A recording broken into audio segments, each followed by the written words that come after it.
what we're talking about, when we talk about burnout, we can look at it from a number of different perspectives. One is a personal well-being and wellness framing, which is important, but we can also look at it from the business perspective, which is, how do we prevent burnout? How do we keep our workforce engaged and healthy?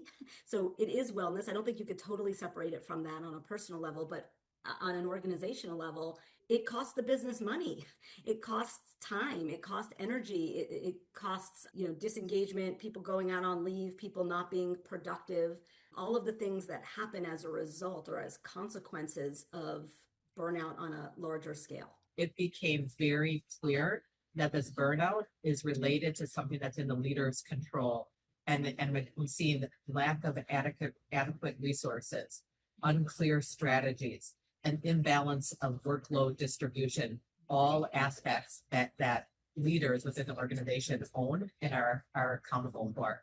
So I really believe that putting it into the hands of the leader can make a stronger impact across the organization from a performance perspective. We'll get started in the breakout groups. Really what we want to do is focus on real work activities that's going on and share, have an opportunity in small groups to share what we're seeing and what could help. We came up with a lot of signals. What we talked about was, number one, disengagement is a huge signal that there's something wrong in the workplace.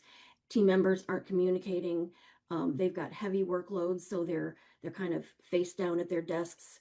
They're not communicating with others. They're kind of isolating, right? Just to get through their day, to get through the 70 hours of work that they have. We talked about lack of consideration for the human. Again, decisions that are being made and they're not necessarily taking people into account in those decisions. So yes, layoffs are happening, but also people that are left after layoffs are being asked to do much, much more with much less help. And that's a huge signal. The main focus, I think, was definitely development and investing in your people, making sure that they have all the resources necessary to deal with that load that they're handling.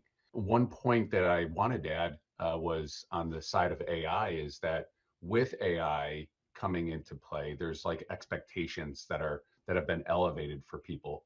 So making sure that leadership has the supports that are needed to also understand how these resources can make their jobs more effective and to give them the supports they need, not just an expectation as far as like you should be able to do more, but I think companies really should invest also in their people so that those expectations can be met with the right training and the right development. We listed a lot of things saying, okay, what is the risk of not doing nothing? What is a trade-off?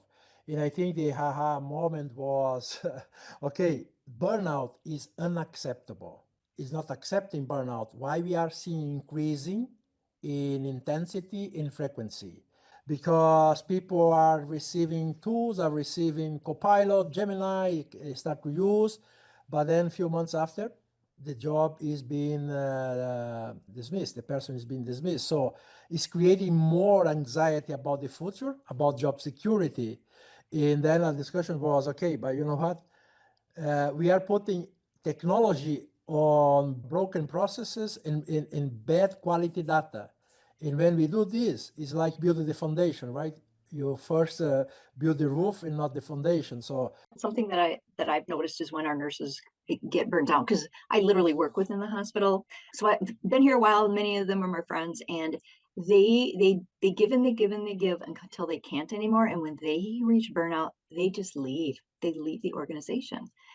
And then what happens is we've got to have people still caring for our patients. So we end up relying on a lot of agency staff, which are very expensive, and they don't necessarily share our values and our mission and our vision. So it's kind of a double whammy.